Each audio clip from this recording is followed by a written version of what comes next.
com você em um café de hoje, falando um pouco sobre arquitetura, sobre design, sobre pessoas, vida, trabalho, tudo, de tudo um pouco, né, Marlon?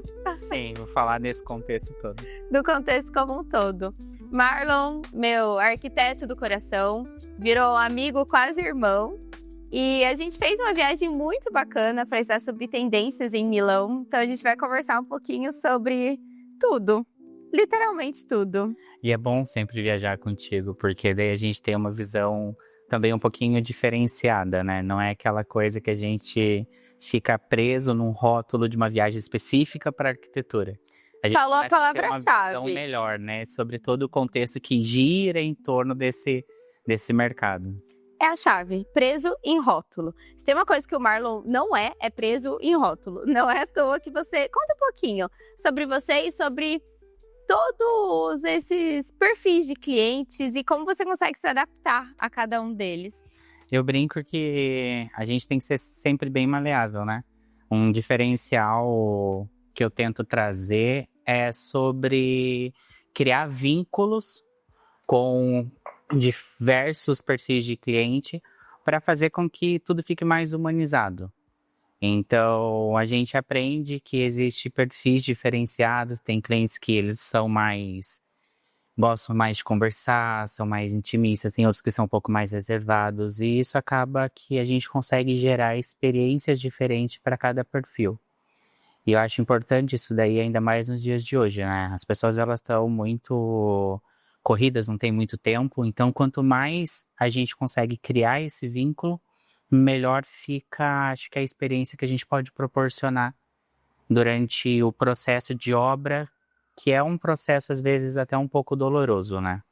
E é um processo caro, então quanto mais a gente conseguir trabalhar entendendo esses perfis diferenciados, mais êxito eu acho que a gente tem na entrega do nosso trabalho. E é muito interessante isso que você fala, Marlon, porque quando eu falei que realmente virou meu amigo, meu irmão, foi justamente em função dessa experiência que a gente teve durante todo o processo de obra. Então, foi uma relação que, na verdade, ela ultrapassa um pouco o profissional e ela chega até a ser pessoal, né? E eu gosto muito disso. Eu acho que é uma coisa que vem de mim.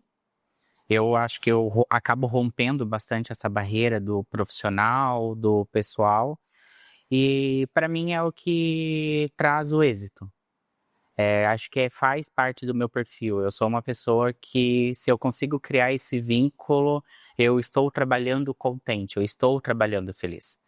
E tem muitos profissionais que não conseguem, não é o perfil deles, são pessoas mais que gostam de preservar essa distância entre o cliente. É questão de posicionamento, né, também, além de perfil de profissional e perfil de cliente, enfim, é perfil de posicionamento também. E porque uma das grandes questões hoje é realmente encontrar esse posicionamento. E como foi para você? Foi de maneira natural e fluida? Realmente você entendeu esse viver entre o profissional e o pessoal que, na verdade, andam em conjunto hoje? Ou foi, enfim, um processo de amadurecimento mesmo? Para mim, acho que sempre foi uma coisa muito natural. Eu acho que eu sou uma pessoa muito dinâmica em tudo. Então, levar isso para o lado profissional foi algo muito convencional, assim, a fazer. E às vezes eu tenho até medo de estar invadindo um pouco também, né? Desculpa ser invasivo, mas um pouco invasivo, né? Mas é algo que foi sempre muito natural da minha parte. E eu acho que para mim isso é incrível. Eu percebo assim o quanto isso realmente é bacana. Porque as pessoas nos dias de hoje, elas têm também um pouco dessa carência de atenção e afeto. Totalmente. Então, é algo que eu acho que com o tempo vai sendo um diferencial. Quanto menos a gente for mecânico e mais íntimo e mais próximo, eu acho que melhor vai ser a nossa entrega e todo o contexto. Senão, daqui a pouco a gente vai ser substituídos pela inteligência artificial, né? Então... E encontrar, eu acho que você falou tudo, porque é justamente encontrar esse ponto, né, que onde a inteligência não vai te substituir. que é o contato próximo, né? É o olho no olho. Quando a gente fala muito de hospitalidade também, porque faz parte, na verdade, ser quem você é faz parte da entrega do seu serviço também. E eu acho que a gente tem que olhar muito, de forma muito delicada para isso, porque é um processo que, primeiro, ele demanda estratégia, né? Até você entender e saber como direcionar de fato essa comunicação e essa aproximação, para que não seja invasivo, mas que também tenha esse discernimento entre Marlon pessoal e Marlon profissional em questão de posicionamento com os clientes também. Sim. E uma coisa que a gente tem reparado, assim, dentro do nosso mercado, principalmente de interiores, é que as pessoas, elas estão mais carentes de atenção. Uhum. Porque veio, então, essa loucura que a gente tem da internet, né? O avanço tecnológico que nós tivemos.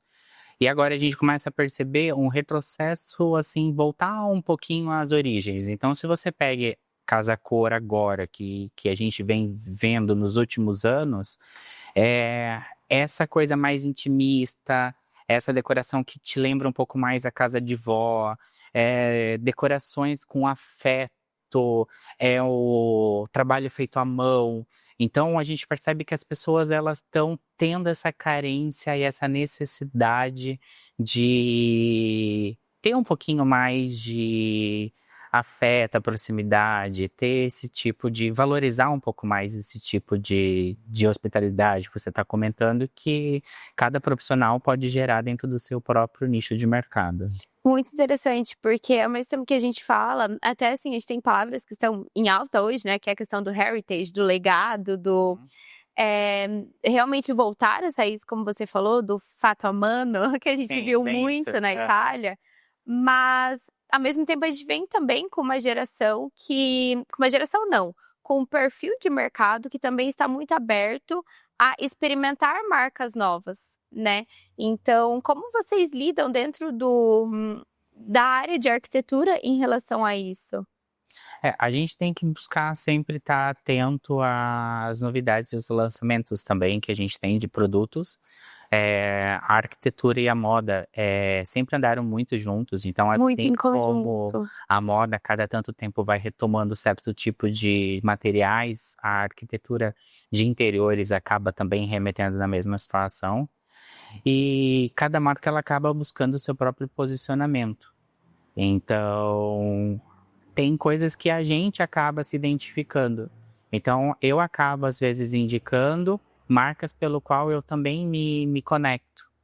E nós que somos, acho que, o primeiro contato, às vezes, dos clientes com a marca, então a gente primeiro precisa ser abraçado para daí a gente poder mostrar o que é um abraço de uma marca para um cliente. Então, para nós, esse contato, assim, é bem importante também para avaliar o Que é produto. muito importante também a gente analisar essa comunicação entre marca, arquiteto e cliente final, né? Como essa jornada é desenhada em torno não só de uma experiência pontual, mas fazer com que essa comunicação seja parte de um contexto como um todo, né? Então, dentro das tendências de mercado que a gente vê e também de humano mesmo, desse contato, dessa hospitalidade, desse approach. Isso é importante. Eu acho que nós estamos num momento onde a experiência é o que conta. Então, o que a marca ela oferece de experiência ao cliente. E como ela oferece, como né? ela oferece, que seja um aroma específico, que seja um contato indireto, que seja promover algumas ações, ou como isso faz a diferença. Porque as pessoas, elas querem ser lembradas, elas querem se sentir cuidadas, então isso é realmente muito importante. Muito Ainda importante. mais, me incluo nessa, né, porque a gente vende serviço. Sim. Então a gente vende algo muito intangível. Uhum. E essa questão de relacionamento, de você realmente mostrar o antes para o cliente, você conseguir, é realmente só o olho no olho que traz.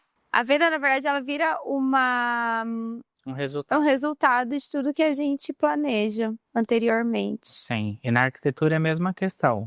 Se eu não puder proporcionar ao cliente experiências onde ele vai conseguir ter um momento de obra mais leve, eu não vou ser feliz no resultado.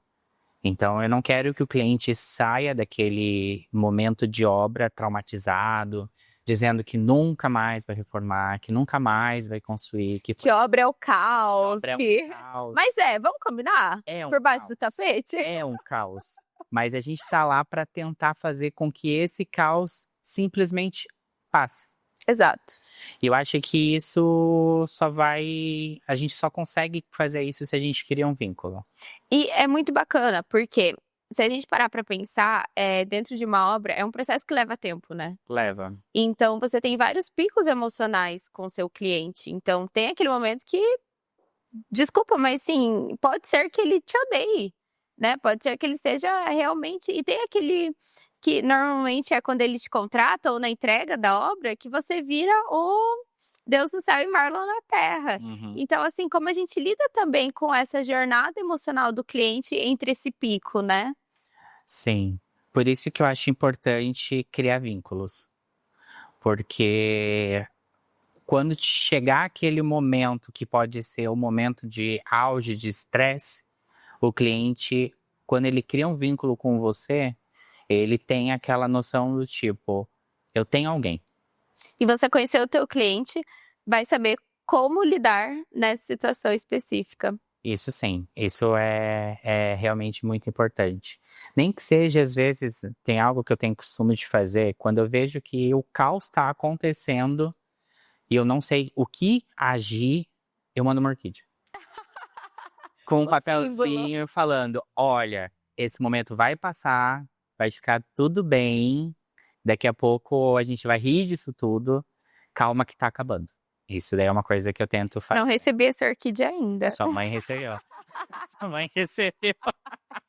Tá nos baixos especializados de ouro. Tá? Eu mandei, eu falei, olha, calma, tá acabando, tá ficando tudo bem, tá ficando lindo, porque... Bacana você falar isso, porque vira o símbolo e vira a referência da sua marca também, né? Porque quando a gente fala de Marlon hoje na arquitetura, querendo ou não, o seu nome ele vira a sua marca.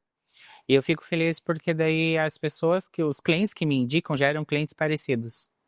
E o processo de indicação é natural, eu acredito. Natural. É natural. Tanto que eu não tenho ainda um perfil específico de tipo, eu vou focar em cliente de rede social, ultimamente eu tenho preservado os clientes de indicação nesse momento. Para a gente conseguir continuar criando o que a gente já vem criando hoje no escritório, que é um atendimento mais personalizado, mais intimista, alguma coisa assim nesse sentido. E é a tendência de fato, né? É a tendência. A gente começar a expandir as empresas e escritórios, principalmente do setor de serviço, em maneira horizontal. Então, trazendo não só esse conforto e esse atendimento intimista, mas essa entrega 360. Marlon, a gente se conheceu no meio do caos em Milão. No meio do caos, literalmente, o Marlon me apresentou o mundo de arquitetura, de muitas marcas, me apresentou a questão da matéria-prima. Então, como foi para você um pouquinho? Conta um pouquinho da sua trajetória em relação a isso. Eu gosto muito de ir para feira. Eu acho interessante ir para ver a movimentação do mercado. Claro que eu acho assim, o mercado italiano e o mercado brasileiro tem uma linguagem um pouquinho diferente, trabalhando os mesmos materiais. Então é aquilo. Na Europa a gente não vê tanto essa questão do tipo, remetendo origens, essas coisas mais familiares, a gente não vê tanto quanto no Brasil. Uhum. No Brasil a gente vê muito mais esse uso de materiais assim específicos e ainda a gente vê muito essa questão do uso da cerâmica e vê essas coisas mais assim. Na Europa a gente já vê uma linguagem um pouquinho mais clean, usando materiais que remetem às mesmas tonalidades, mesmas coisas. E eu acho bacana isso, porque você vê como que o mercado ele vai avançando. como que vai crescendo. Então, muitas coisas que na Europa se utilizava, tipo, sei lá, uns 10 anos atrás, alguns tipos de perfil de acabamento metalizados, coisas assim, o mercado brasileiro também passou a usar alguns anos atrás e a gente vê como vem essa evolução de material.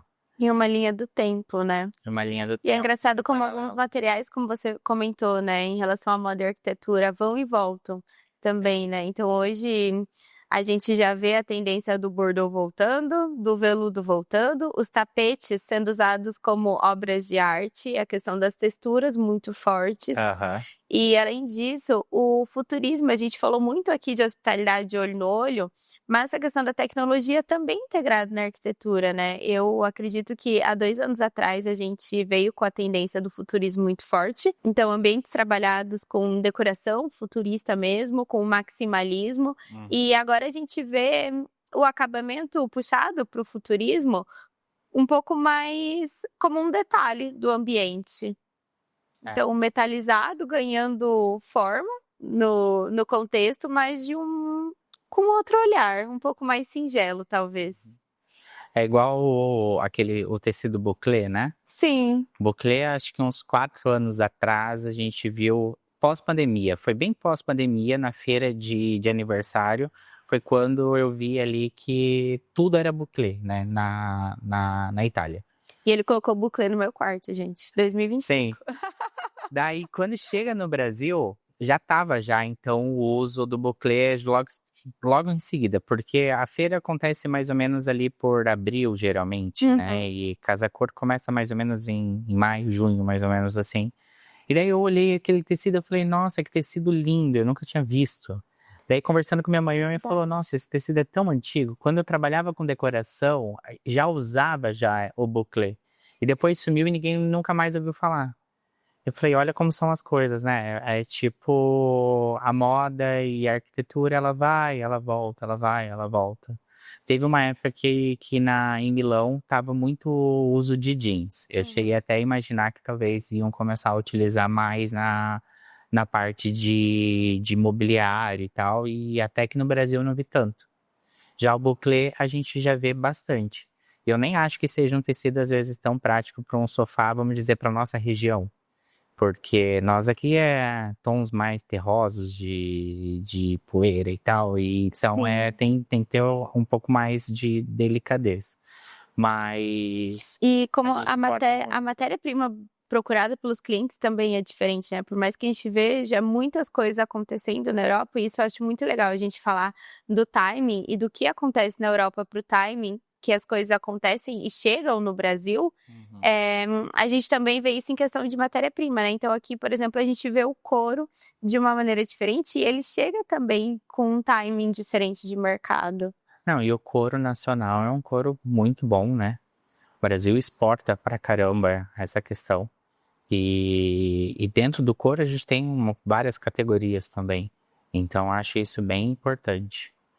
E como você vê essa questão de você que, enfim, vai todos os anos para a Feira de Milão, como você vê esse timing e essa receptividade das tendências que estão sendo mostradas lá hoje, em maio, e como elas chegam aqui no Brasil? Qual o timing, assim, de... Não, isso realmente é bem rápido.